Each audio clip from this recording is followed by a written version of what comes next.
নমস্কার বন্ধুরা, দিদুনাদির ব্লগ চ্যানেলে তোমাদের সকলকে স্বাগত। আশা করি তোমরা খুব ভালো আছো বন্ধুরা। তো আমি আচারটাই পেছনের বারান্দার দিকে রোদে দিতে এসেছিলাম, রোদে দিয়ে দিয়েছি। আর সংসারের সব কাজকর্ম রান্না বান্না সবটাই হয়ে গেছে। তো দেখো জামা কাপড়গুলো কালকে কেচে দিয়েছিলাম, সব শুকিয়েও গেছে। এইগুলো আমি তুলতে এসেছি, এইগুলো সব তুলবো। দেখো অনেক জামা কাপড়, মানে বারান্দায় জায়গা হয়নি, মানে ঘাড়ে ঘাড়ে চাপিয়ে দিয়েছি জামা কাপড়। তো এইগুলো সব তুলে ভাঁজ করে গুছিয়ে তোমাদের সাথে ছোট্ট একটা রেসিপি শেয়ার করবো বন্ধুরা, খুব কম সময় আর খেতে দারুণ টেস্টি। তো চলো বন্ধুরা, কিভাবে কি রেসিপিটা বানাবো তোমাদের সাথে শেয়ার করব। সঙ্গে থাকো আর প্লিজ ভিডিওটা পুরো দেখতে থাকো। তো বন্ধুরা চলে আসলাম রেসিপিটা বানাবার জন্য, সঙ্গে থাকো আর প্লিজ ভিডিওটা পুরো দেখো। আশা করি তোমাদের খুব ভালো লাগবে। তো এখানে 500 গ্রাম ময়দা নিয়ে নিয়েছি। আর এখানে দেখো এই 500 গ্রাম ময়দার সাথে আমি পরিমাণ মতো নুন দিয়ে দিলাম, আর সাদা তেল দিয়ে দেবো। এখানে বেশ খানিকটা সাদা তেল, মানে 5-6 চামচের মতন দিয়ে দিলাম তেল। আর তেল নুন ময়দাটা ভালো করে একদম মিশিয়ে নেব। নুন আর তেলটা যেন ময়দার সাথে পুরো ভালো করে মিশে যায়। যত ভালো করে মেশাবে আর ততটাই ভালো হবে খেতে, খাস্তার মতন মুচমুচ করবে। আর দেখো ভালোভাবে মেশানোটা আমার হয়ে গেছে, তোমাদের দেখালাম। দেখো এই দেখো ভালো করে মিশিয়ে নিয়েছি, তেলটাও ঠিকঠাক দিয়েছি। এবারে আমি অল্প অল্প করে জল দিয়ে ভালো করে মেখে নেব। শক্ত করে একটু মাখবো, মানে যেরকম রুটি করি আমরা ওরকম মাখবো না, একটু শক্ত হবে। আর দেখো ভালো করে ঠেসে ঠেসে মাখবো। আর 5 থেকে 7 মিনিট ভালো করে এইভাবে মেখে নেব। তো দেখো এরকমভাবে ঠেসে ঠেসে মাখবে, যত মাখাটা ভালো হবে তত ভালো হবে রেসিপিটা। তো দেখো আমার মাখাটা হয়ে গেছে, এবার আমি ঢাকা দিয়ে দেব। 30 মিনিট পর চলে আসলাম বন্ধুরা। 30 মিনিট রেস্টে দিয়েছিলাম। দেখো কত সুন্দর মাখাটা হয়েছে, দেখে বুঝতে পারছো বন্ধুরা।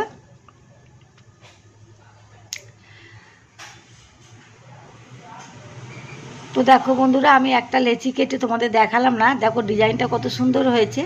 একটা লেচি কেটে আমি এরকম ডিজাইন ছোট বড়, মানে তোমাদের আমি দেখাচ্ছি কিভাবে বেলেছি আমি। আর দেখো ছোট বড় আমি শেপ দিয়ে আমি ডিজাইন করে নিয়েছি। আর এমনি কড়াই এবারে তেলটা বসিয়ে দেবো, মানে এটা ভাজা বসিয়ে দিয়ে তোমাদের দেখাচ্ছি আমি কিভাবে কি করেছি। তো দেখো কড়া বসিয়ে দিয়েছি আমি। কড়ার মধ্যে 500 গ্রাম সাদা তেল নিয়েছি, আমি দেবো 400 গ্রাম।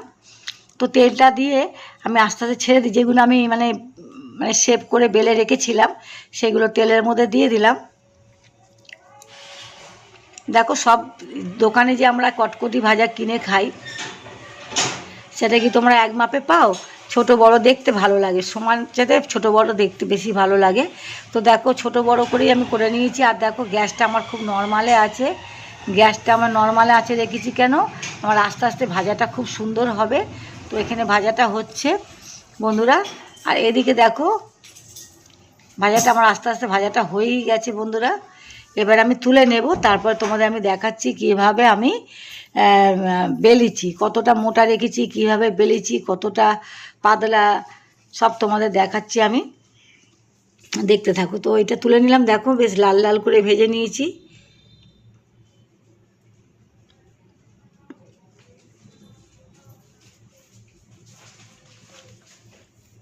তো দেখো বন্ধুরা, এবারে আমি একটা লেচি নিয়ে নিয়েছি, তোমাদের দেখাচ্ছি। দেখো এই দেখো পুরো রুটির মতন করে গোল করে বেলতে লাগবে না, এই রুটির মতন করে গোল করে বেলে চারদিকে তোমরা 4 সাইডটা কাটবে, সব সমান শেপ দেবে, দিতে লাগবে না। দেখো আমি যেভাবে করছি, আমরা মেয়েরা সবই জানি।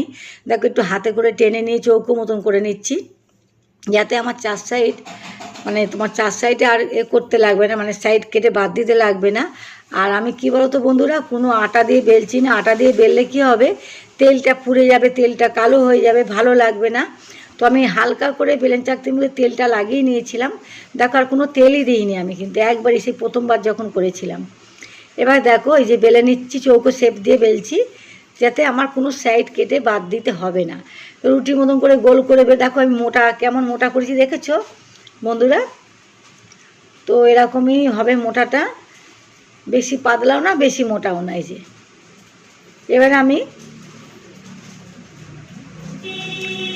এবারে আমি একটা ছুরি দিয়ে লম্বা করে কেটে নেব, দু পিস করে নেব। দেখো এই যে এভাবে ধরে এই যে কেটে নিলাম। আমার 4 সাইড বাদ দিতে লাগলো না। এই মাথার কাজটা দেখো, এই যে এটাও আমি কিন্তু এটা আলাদা করে আর রাখবো না, কেন আবার আলাদা করে রাখবো, আবার বেলবো না কি। এই দেখো ধরে একটু টেনে দিয়ে একটু শেপ দিয়ে দিলাম, এই দেখো পাকিয়ে দিলাম। তা কী হলো, ছোটো বড়ো তো আমরা যখন দোকানে কটকটি ভাজা খাই সব কি এক মাপ পাও বন্ধুরা, ছোটো বড়ো তো থাকেই, আর দেখতেও ভালো লাগে। আর দেখো 1/2 ইঞ্চি 1 ইঞ্চি করে, আর দেখো 1/2 ইঞ্চি, যে 1 গাঁট করে হলে অনেকটা বড় হয়ে যাবে, মোটা হয়ে যাবে। তো আমি 1/2 ইঞ্চি করেই কেটে নিচ্ছি। দেখো হাতের মানে এই যে 1 গাঁট আছে এটা 1/2, তো এরকম করে কেটে নিচ্ছি। কেটে নিয়ে দেখো কত সহজ করে কাটা হয়ে যাচ্ছে। দেখো কোনো গোল করে কাটতে হলো, 4 সাইড কেটে বাদ দেওয়া, এখানে সময় নষ্ট হওয়া বন্ধুরা। এবার দেখো, এই দেখো এরকম করে ধরবে, এই যে পাক দিয়ে ছোটো বড়ো দেখতেও ভালো। এদিকে ভাজাটা হচ্ছে, যে উল্টে পাল্টে দিচ্ছি। তো একবার আমার ভাজা, এটা 2বার ভাজছি, একবার তো ভেজে তুলে নিয়ে তোমাদের দেখালাম। এই দেখো ওপরে ধরলাম, নিচে ধরলাম, ধরে এরকম করে পাকটা দেবে। দেখো ডিজাইনটা কত সুন্দর হচ্ছে। আর দোকানে কি এরকম ডিজাইন দেখতে পাও বন্ধুরা কটকটি খেলে? এটা আমার নিজের বুদ্ধিতে, নিজের আমি বাড়িতে এইভাবেই বানাই বন্ধুরা। মিষ্টি কটকটি করার জন্য মানে 500 গ্রাম আমি তোমাদের দেখালাম মাপটা। আর দেখো এখানে 250 গ্রাম চিনি আছে, 1 বাটি 250 গ্রাম চিনি আমি দেখো ঢেলে দিলাম। আর দেখো এই বাটি মেপেই আমি 1 বাটি জল দিয়ে দিলাম।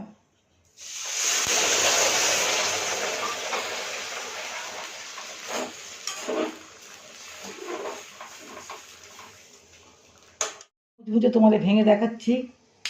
দেখো দেখো দিয়ে দিলাম। এবার নাড়াচাড়া করতে থাকবো, গ্যাসটা জোরে করে দিলাম।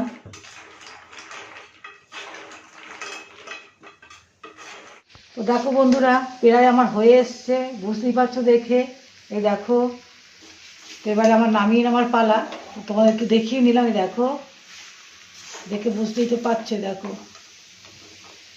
এবার এই গাটা শুকিয়ে গেলে গাটা সাদা সাদা হয়ে যাবে, দোকানের মতন একদম খেতে লাগবে কটকটি। তো আমি এবারে গ্যাসটাকে অফ করে দেবো বন্ধুরা। তো দেখো বন্ধুরা কেমন হয়েছে, তোমাদের কেমন লাগছে দেখে? মনে হচ্ছে একদম দোকানের মতন হয়েছে। দেখো আমি এবার তোমাদের ঢেলে দেখাচ্ছি। দেখো দাঁড়াও, তুলতে পারছি না। এই দেখো, তো আমি এটা নামিয়ে নিয়ে তোমাদের দেখাচ্ছি। হ্যাঁ বন্ধুরা দেখো তো দোকানের মতন কি লাগছে কটকটি ভাজাটা। দেখো কতটা লোভনীয় হয়েছে। যদি কটকটি ভাজা খেতে ইচ্ছা করে বন্ধুরা আমার এই রেসিপিটা ফলো করো। বন্ধুরা এই রেসিপিটা তোমাদের কেমন লাগলো কমেন্টে জানিও। আর যদি ভালো লাগে একটা লাইক করে শেয়ার করে দিও বন্ধুরা। যারা আমার বন্ধু হয় না, আমার চ্যানেলটাকে সাবস্ক্রাইব করে পাশের বেল আইকনটা অন করে দিও। যখন কোনো নতুন ভিডিও ছাড়বো তোমাদের কাছে নোটিফিকেশন পৌঁছে যাবে বন্ধুরা। তো ভিডিওটা আমি এখানেই শেষ করলাম, পরবর্তী ভিডিও দেখা হবে। ততক্ষণ ভালো থেকো, সুস্থ থেকো, টাটা বাই।